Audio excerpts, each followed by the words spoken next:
Hi friends, ಹೇಗಿದ್ದೀರಾ ಎಲ್ಲರೂ? ತುಂಬ ದಿವಸ ಆಯಿತು ಒಂದು ವಿಡಿಯೋ ಮಾಡಿ, ಏನೇನೋ ಕಾರಣದಿಂದ ಮಾಡೋಕ್ಕಾಗಿಲ್ಲ ಆಯಿತಾ. ಇವತ್ತು ನಾನು ನಿಮ್ಮ ಜೊತೆ ಶೇರ್ ಮಾಡ್ತಿರೋದೇನೆಂದರೆ, ಲಾಸ್ಟ್ ವೀಕು ನಾನು ಇಲ್ಲಿ ಚಿಕ್ಕಬಳ್ಳಾಪುರಲ್ಲಿ ಆದಿಯೋಗಿ ಶಿವ ಸ್ಟ್ಯಾಚ್ಯೂ ನೋಡೋಕೆ ಹೋಗಿದ್ದೆ. ಸುಮ್ಮನೆ ಹೋಗಿ ನೋಡ್ಕೊಂಬರೋಣ ಅಂತ ಹೋಗಿದ್ದೆ ಆಯಿತಾ. ಯಾಕೆಂದರೆ ನಂದು ಫ್ರೆಂಡ್ಸು ಎಲ್ಲ ಅಲ್ಲಿಗೆ ಹೋಗಿ ಅದ್ರದ್ದು ಫೋಟೋಸ್ ಎಲ್ಲ ಸ್ಟೇಟಸ್ ಹಾಕೋದೆಲ್ಲ ನಾನು ನೋಡಿದೆ. ಅದ್ರದ್ದು ಸುತ್ತ ಎಲ್ಲ ನೋಡಿ ನನಗೆ ತುಂಬ ಖುಷಿ ಆಯಿತು. ಒಂದ್ಸರಿ ಹೋಗಿ ನೋಡ್ಕೊಂಬರೋಣ ಅಂತ ಯಾವಾಗಲೂ ಯೋಚನೆ ಮಾಡ್ತಾ ಇದ್ದೆ. ಲಾಸ್ಟ್ ವೀಕ್ ರಜಾ ಬಂದ ಟೈಮಲ್ಲಿ ನಾನೇನು ಮಾಡಿದೆ, ಇವತ್ತು ನಮಗೆ ಅಲ್ಲಿ ಹೋಗಿ ಬರೋಣ ಅಂದ್ಬಿಟ್ಟು ಸುಮ್ಮನೆ ಹೋಗಿ ನೋಡಿದರೆ ಅಲ್ಲಿ ಆ್ಯಕ್ಚುಲಿ ನಾನು ವಿಡಿಯೋ ಮಾಡಬೇಕು ಅಂತ ಏನು ಪ್ಲಾನಲ್ಲಿ ಹೋಗಿಲ್ಲ, ಸುಮ್ಮನೆ ನೋಡ್ಕೊಂಬರೋಣ ಅಂತ ನಾನು ಹೋಗಿದ್ದು. ಬಟ್ ಅಲ್ಲಿ ಹೋದ್ಮೇಲೆ ನಮ್ಗೆ ಗೊತ್ತಾಯಿತು ಅಲ್ಲಿ ರಾತ್ರಿಯದ್ದು ಲೈಟ್ ಶೋ ಇರ್ತದೆ ಅಂತ ಅಂದರು. ಹೆಂಗೋ ನಾವು ಅಲ್ಲಿಗೆ ಹೋಗೋಷ್ಟಿಗೆ ಸಾಯಂಕಾಲ ಆಗಿತ್ತು. ಹೆಂಗೋ ಲೈಟ್ ಶೋ ನೋಡ್ಕೊಂಬರೋಣ ಅಂದ್ಬಿಟ್ಟು ನಾವು ಅಲ್ಲಿ ಇದ್ದೆ. ಬಟ್ ನಿಜವಾಗ್ಲೂ ನಾನು ನಿಮಗೆ ಹೇಳಬೇಕಾದ್ರೆ ನನಗೆ ಅದ್ರ ಬಗ್ಗೆ ಸ್ಟೋರಿ ಏನು ಹೇಳಕ್ಕೆ ಬರಲ್ಲ, ಅದು ಏನಂದನೂ ನನಗೆ ಗೊತ್ತಿಲ್ಲ. ಬಟ್ ವಿಶ್ವಲ್ ಆಗಿ ನೋಡೋಕ್ಕೆ ಕಣ್ಣಿಗೆ ಹೇಗಿತ್ತು ಅಂದರೆ ನೋಡಲಿಕ್ಕೆ ಅಷ್ಟು ಸುಂದರವಾಗಿತ್ತು ಆಯಿತಾ. ಬಾಯಲ್ಲಿ ಹೇಳೋ ಥರ ಅಲ್ಲ. ನಾನಿದು ಯಾಕೆ ಈ ವಿಡಿಯೋ ನಿಮ್ಮ ಜೊತೆ ಶೇರ್ ಮಾಡ್ತಿರೋದು ಅಂದರೆ ಎಲ್ಲರಿಗೂ ಗೊತ್ತಿರಬೇಕಂದಿಲ್ಲ. ಗೊತ್ತಿಲ್ಲದೆ ಇರೋರಿಗೆ, ನೋಡದೆ ಇರೋರಿಗೆ ಇದು ತುಂಬ ಖುಷಿ ಆಗುತ್ತೆ ನೋಡಿದರೆ. ಮತ್ತು ಇನ್ನೊಂದು ಅಂದರೆ ನಮ್ಮ ಬೆಂಗಳೂರಲ್ಲಿ ಇರೋರಿಗೆ ಇಲ್ಲಿಂದ ನಮಗೆ ಒಂದು 70 ಕಿಲೋಮೀಟರ್ ಅಷ್ಟೇ ದೂರ ಇರೋದು. ಅಂದರೆ ಇದು ಇರೋದು ಬಂದು ಚಿಕ್ಕಬಳ್ಳಾಪುರದಲ್ಲಿ ಇರೋದು. ಮ್ಯಾಪಲ್ಲಿ ಆದಿಯೋಗಿ ಶಿವ ಸ್ಟ್ಯಾಚ್ಯೂ ಚಿಕ್ಕಬಳ್ಳಾಪುರ ಅಂತ ಕೊಟ್ಟರೆ ನಮಗೆ ಕರೆಕ್ಟಾಗಿ ಡೈರೆಕ್ಷನ್ ತೋರಿಸುತ್ತದೆ. ನಮ್ಗೆ ಅಲ್ಲಿ ಹೋಗ್ಲಿಕ್ಕೆ ಈಸಿಯಾಗಿ ಹೋಗ್ಬೋದು. ನನಗೆ ಇಲ್ಲಿಂದ ಹೋಗ್ಲಿಕ್ಕೆ 70 ಕಿಲೋಮೀಟರ್ ಆಗಿತ್ತು ಆಯಿತಾ. ಅಲ್ಲಿ ಹತ್ರ ಇರೋರಿಗೆ ಇನ್ನೂ ಕಮ್ಮಿ ಆಗುತ್ತದೆ. ನಾನು ಅಲ್ಲಿ ಹೋದ್ಮೇಲೆ ನನಗೆ ಅಲ್ಲಿ ರಶ್ ನೋಡಿಕೊಂಡು ನನಗೆ ತಲೆ ಸುತ್ತು ಬಂದಾಯ್ತು. ಅಷ್ಟು ಜನ, ಅದೇ ಥರ ಗಾಡಿಗಳು, ನಮಗೆ ಆ ಕಡೆ ಈ ಕಡೆ ಮೂವ್ ಆಗಲಿಕ್ಕೆ ಜಾಗ ಇರಲಿಲ್ಲ. ನಾವು ಅಲ್ಲಿ ಗಾಡಿ ಪಾರ್ಕ್ ಮಾಡಿದ್ಮೇಲೆ ನಾವು ಆ ಲೈಟ್ ಶೋ ಮುಗ್ದಾದ್ಮೇಲೆ ಗಾಡಿ ತೆಗಿಯೋಕ್ಕೆ 1.5 ಅವರ್ ನಾವು ಮತ್ತೆ ಅಲ್ಲಿ ವೆಯ್ಟ್ ಮಾಡಿದ್ದೀವಿ. ಯಾಕೆಂದರೆ ಒಂದು ಗಾಡಿ ಮುಂದೆಗೆ ಪಾಸ್ ಆಗ್ತಿರ್ಲಿಲ್ಲ, ಆ ಥರ ಆಯಿತು. ಅದಕ್ಕೆ ನೀವು ಹೋಗೋರಿದ್ರೆ ಮಧ್ಯಾಹ್ನ ಹೊತ್ತು ಹೋದರೆ ಅಲ್ಲಿ ನಿಂತ್ಕೊಂಡು ಫೋಟೋ ತೆಗಿಯೋಕ್ಕೆ, ಅದಾದಮೇಲೆ ಅಲ್ಲಿ ಸುತ್ತ ಎಲ್ಲ ನೋಡ್ಕೊಳ್ಳೋಕ್ಕೆಲ್ಲ ಚೆನ್ನಾಗಿರ್ತದೆ. ಅದಾದಮೇಲೆ ಅದ್ರದ್ದು ಶಿವ ಸ್ಟ್ಯಾಚ್ಯೂ ಅಂಥದ್ದೆಲ್ಲ ತೊಗೊಳಕ್ಕೆ ಅಲ್ಲಿ ಸಿಗುತ್ತದೆ. ಸಮಾಧಾನವಾಗಿ ನಮಗೆ ಎಲ್ಲ ಪರ್ಚೇಸ್ ಮಾಡ್ಕೊಳ್ಳೋಕ್ಕೆಲ್ಲ ಆಗುತ್ತದೆ. ಅದಾದಮೇಲೆ ಅದ್ರದ್ದು ಹತ್ರ ಹೋಗಿ ನಿಂತ್ಕೊಂಡು ಫೋಟೋ ತೆಗಿಯೋಕ್ಕೆಲ್ಲ ಆಗುತ್ತದೆ. ನಾವು ಹೋಗೋಷ್ಟಿಗೆ ಸಂಜೆ ಆಗಿತ್ತು. ನಮಗೆ ಹೋದರೆ ಅಲ್ಲಿ ಏನು ನೋಡೋಕ್ಕಾಗಿಲ್ಲ. ಆದರೆ ನಾವು ಲೈಟ್ ಶೋ ಮಾತ್ರ ನೋಡಿದ್ದೀವಿ, ಸೂಪರ್ ಆಗಿತ್ತು. ಫ್ರೆಂಡ್ಸಿಗೆ ಶೇರ್ ಮಾಡ್ತಿರೋದು ಯಾಕೆಂದರೆ ನೋಡದೇ ಇರೋರಿದ್ರೆ ಹೋಗ್ಬೋದಲ್ಲ ಅಂತ. ಹೋಗೋರಿದ್ರೆ ಹೋದ್ರೆ ಸಾಯಂಕಾಲ ಲೈಟ್ ಶೋ ನೋಡ್ಕೊಂಡು ಬನ್ನಿ ಆಯಿತಾ. ಯಾಕೆಂದರೆ ಅದೊಂಥರ ಹೊಸ ಎಕ್ಸ್ಪೀರಿಯೆನ್ಸ್, ತುಂಬ ಚೆನ್ನಾಗಿದೆ. ಅದಕ್ಕೆ ನಾನು ಇದು ನಿಮ್ಮ ಜೊತೆ ಶೇರ್ ಮಾಡಬೇಕು ನನ್ನ ಮನಸ್ಸಿಗೆ ಅನ್ನಿಸ್ತು. ಅದಕ್ಕೆ ನಾನು ಈ ವಿಡಿಯೋ ಮಾಡ್ತಿರೋದು ಆಯಿತಾ. ಅವಾಗ ನೀವು ಆ ವಿಡಿಯೋ ನೋಡ್ಕೊಂಡು ಬನ್ನಿ ಹೇಗಿದೆ ಅಂತ ನೋಡಿ. ನನಗೆ ಇಲ್ಲಿಂದ ಹೋಗಲಿಕ್ಕೆ ಒಂದು 70 ಕಿಲೋಮೀಟ್ರ್ ದೂರ ಐತೆ. ಇದು ನಾವು ಏರ್ಪೋರ್ಟ್ ರೋಡಲ್ಲೇ ಹೋಗಬೇಕು. ಚಿಕ್ಕಬಳ್ಳಾಪುರ ಹೋಗೋದು ಈ ರೂಟಲ್ಲಿ ನಮಗೆ ಈಸಿ ಆಗುತ್ತೆ, ಅದಕ್ಕೆ ನಾವು ಈ ರೂಟ್ ಹೋಗ್ತಾ ಇರೋದು. ಈಗ ನೋಡಿ ಅದರದ್ದು ಎಂಟ್ರೆನ್ಸ್ ಹತ್ರ ಬಂದಿದ್ದೀವಿ. ನೋಡಿ ಎಷ್ಟೊಂದು ಗಾಡಿಗಳು ಒಳಗಡೆಗೆ ಹೋಗ್ತಾ ಇರೋದು ನೋಡಿ. ಎಲ್ಲ ನಿಧಾನವಾಗಿ ಹೋಗ್ತಾ ಇದೆ, ಗಾಡಿ ಬೇಗ ಮೂವ್ ಆಗ್ತಾ ಇಲ್ಲ. ನನ್ನ ಪ್ರಕಾರ ಇವತ್ತು ರಜಾ ಅಲ್ವಾ, ಅದಕ್ಕೆ ಫುಲ್ಲು ರಶ್ ಅನಿಸುತ್ತದೆ. ಇದೊಂದು ದೊಡ್ಡ ಬೆಟ್ಟ, ಫುಲ್ಲು ಬೆಟ್ಟ ಹತ್ಬಿಟ್ಟು ಅಲ್ಲಿ ಕೆಳಗಡೆಗೆ ಹೋಗಬೇಕು. ಅಲ್ಲಿ ಶಿವ ಸ್ಟ್ಯಾಚ್ಯೂ ಇರೋದು ಫುಲ್ಲು ಒಳಗಡೆಗೆ, ತುಂಬ ದೂರ ಹೋಗ್ಲಿಕ್ಕಿದೆ. ಆದರೆ ಗಾಡಿಗಳು ಬೇಗ ಮೂವ್ ಆಗ್ತಾ ಇಲ್ಲ. ಮುಂದೆ ನೋಡಿ ಫುಲ್ಲು ಟ್ರಾಫಿಕ್ ಬ್ಲಾಕ್ ಆಗ್ತಾ ಇದೆ ಅನಿಸುತ್ತೆ. ಗಾಡಿಗಳೆಲ್ಲ ನಿಧಾನವಾಗಿ ಹೋಗ್ತಾ ಇದೆ. ನೋಡಿ ನಾವೀಗ ಇಲ್ಲಿ ಬಂದು ನಿಂತಿದ್ದೀವಿ. ಎಷ್ಟೊಂದು ಗಾಡಿಗಳು ಟ್ರಾಫಿಕಲ್ಲಿ ನಿಂತಿದೆ ಅಂತ ನೋಡಿ, ನಿಧಾನವಾಗಿ ಹೋಗ್ತಾ ಇದೆ. ಒಂದೊಂದು ಗಾಡಿ ಮೂವ್ ಆಗ್ಲಿಕ್ಕೇನೆ 5 ನಿಮಿಷ 10 ನಿಮಿಷ ಆಗ್ತಾ ಇದೆ. ಈಗಲೇ ಟೈಮ್ ಆಯಿತು, ನಾವು ನಿಧಾನವಾಗಿ ಹೋಗ್ತಾ ಇದೆ. ನೋಡಿ ನಾವು ಮೇಲೆ ನಿಮಗೆ ಒಂದು ವ್ಯೂ ಕೊಡ್ತಾ ಇರೋದು. ಕೆಳಗಡೆ ಎಷ್ಟೊಂದು ಗಾಡಿಗಳು ಪಾರ್ಕ್ ಆಗಿ ನಿಂತಿರೋದು ನೋಡಿ. ಆ ಕೆಳಗಡೆ ಕಾಣ್ತಿರೋದು ಫುಲ್ಲು ಪಾರ್ಕಿಂಗ್ ಆಗಿರೋದು ಗಾಡಿಗಳಾಯ್ತಾ. ಇಲ್ಲಿಂದ ಗಾಡಿಗಳು ಹೋಗ್ತಾ ಇದೆ, ಒಳಗಡೆ ಪಾರ್ಕಿಂಗ್ ಜಾಗ ಇಲ್ಲ ಅನಿಸುತ್ತೆ. ಈ ಕಡೆಗೂ ನೋಡಿ ಪಾರ್ಕಿಂಗ್ ಆಗಿದೆ. ಮೇಲ್ಗಡೆಯಿಂದ ಎಷ್ಟೊಂದು ಗಾಡಿಗಳು ಬರ್ತಾ ಇರೋದು ನೋಡಿ. ಇನ್ನೂ ಜನಗಳು ಬರ್ತಾ ಇದ್ದಾರೆ. ಈಗ ನೋಡಿ ಈ ಸೈಡಲ್ಲೂ ಅದೇ ಥರನೇ ಪಾರ್ಕಿಂಗ್ಗೆ ಗಾಡಿಗೆ ವೆಯ್ಟ್ ಮಾಡ್ತಾ ಇದ್ದಾರೆ. ಈ ಸೈಡಲ್ಲೂ ಫುಲ್ಲು ಪಾರ್ಕಿಂಗೆ. ಸಂಜೆ ಆಯಿತು, ಈಗ ಒಳಗಡೆಗೆ ಶಿವ ಸ್ಟ್ಯಾಚ್ಯೂ ನೋಡಲಿಕ್ಕೆ ಅಲ್ಲಿಗೆ ಒಳಗಡೆಗೂ ಸ್ವಲ್ಪ ದೂರ ನಡ್ಕೊಂಡು ಹೋಗಬೇಕು.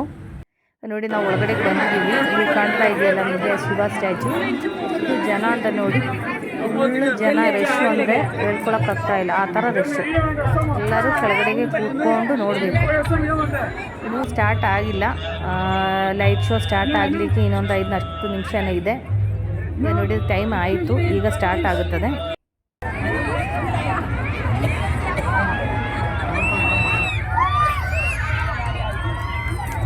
ഇതിനകത്തൊന്നും കാണുന്നില്ല.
was experiencing dimensions that no one had ever known.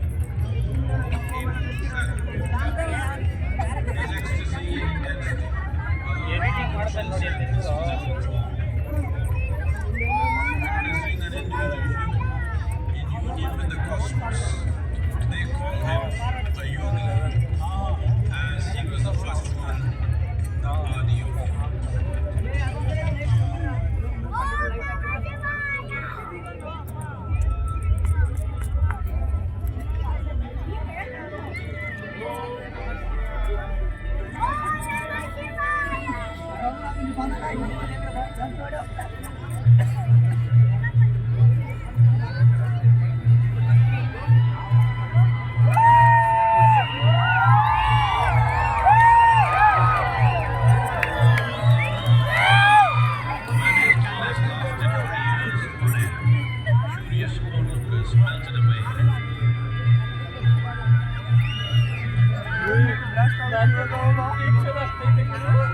Only 7 seekers remain as they prepare themselves.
He transmitted the profound science of yoga in its full depth and dimension.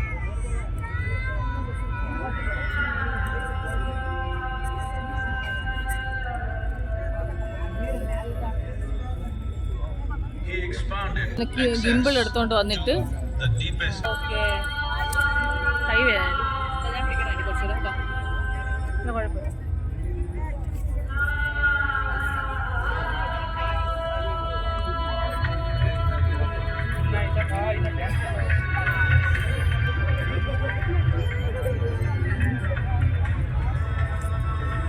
In this magnificent state of yoga, many mysteries of the created and the uncreated cascaded upon his unbridled wild hair.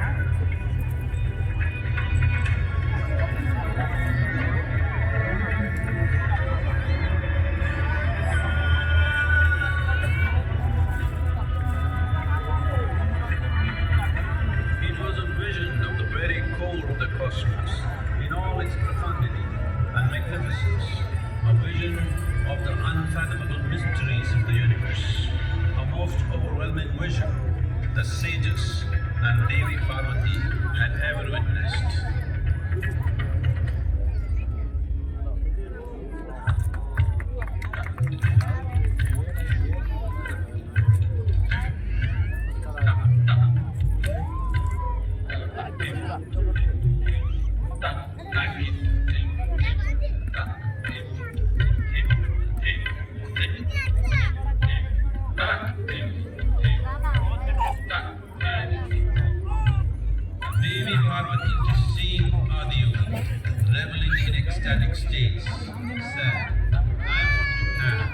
what you have. Show me the way.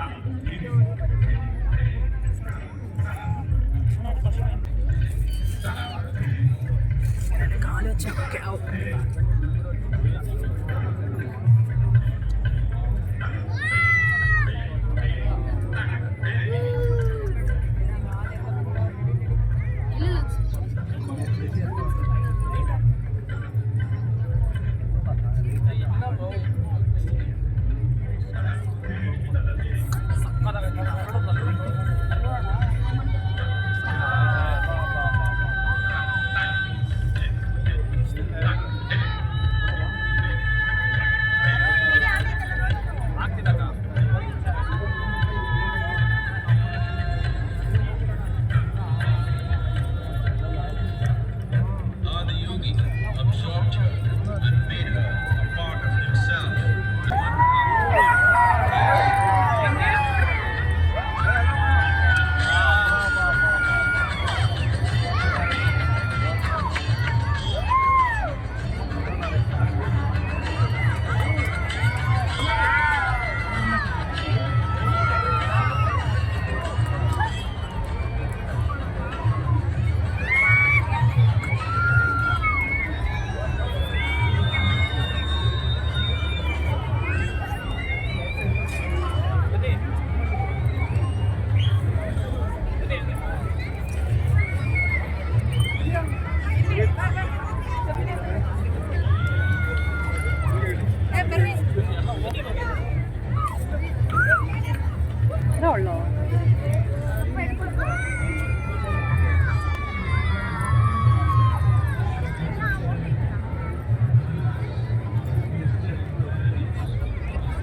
ഈ ആൾക്കാർ പിന്നെ വേറെ എവിടെയെങ്കിലും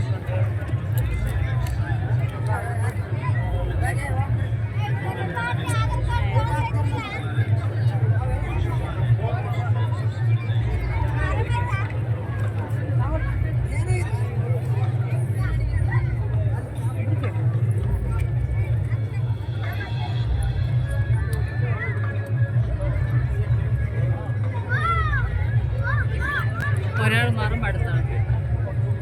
എന്നാൽ അവിടെ തന്നെ നിൽക്കുക, അല്ലെങ്കിൽ വേഗം പോവുമല്ലോ. കിട്ടുന്നുണ്ടോ? ആ, പക്ഷെ ആൾക്കാർ താഴെ നിൽക്കുന്നു, മോഹം മാത്രം കിട്ടുന്നുണ്ട്. ആ, അയാൾ അവിടെ നിന്ന് മാറി കൊള്ളാം.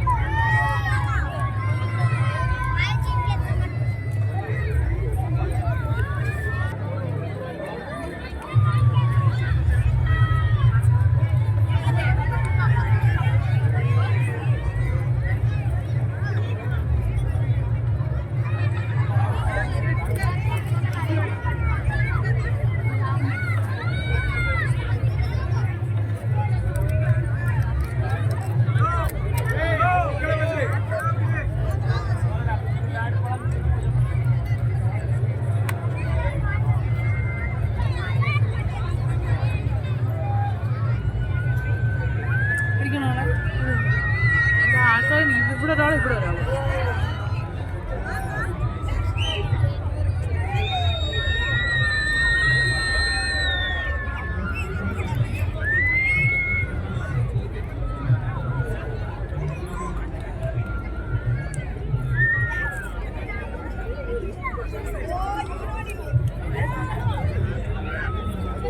എല്ലാവരും പോകും.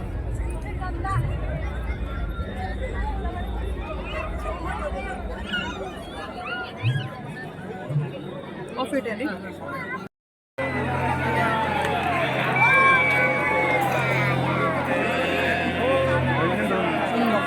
ನಾವು ಲೈಟ್ ಶೋ ಮುಗ್ದಾದ್ಮೇಲೆ ವಾಪಸ್ ಹೋಗ್ತಾ ಇದ್ದೀವಿ. ನೋಡಿ ಎಷ್ಟೊಂದು ಬಸ್ಗಳು ನಿಂದೈತೆ. ಎಲ್ಲ ದೂರದಿಂದ ಬಂದಿರೋರು ತುಂಬ ಜನ ನೋಡೋಕ್ಕೆ ಬಂದಿದ್ದಾರೆ. ಎಷ್ಟು ಸುಂದರವಾಗಿದೆ ಅಂತ ನೋಡಿದ್ರಲ್ಲ, ಅದು ನನಗೆ ಅದ್ರದ್ದು ಬಗ್ಗೆ ಎಕ್ಸ್ಪ್ಲನೇಷನ್ ಏನು ಕೊಡೋಕ್ಕೆ ಬರಲ್ಲ. ಆದ್ರೂ ಅದು ನನಗೆ ನೋಡೋ ತುಂಬ ಖುಷಿ ಆಯಿತು. ಅದಕ್ಕೆ ನನ್ನ ಫ್ರೆಂಡ್ಸಿಗೆ ನಾನಿದು ಶೇರ್ ಮಾಡಿರೋದು ಆಯಿತಾ. ಫ್ರೆಂಡ್ಸ್, ನಾನು ಈ ವಿಡಿಯೋಲಿ ಏನು ಮಾಡ್ತಾ ಇದ್ದೀನಿ, ನಾವು ಹೊಸ ವಿಡಿಯೋಗೆ ಸಿಗೋ ತನಕ ಟೇಕ್ ಕೇರ್, ಬಾಯ್.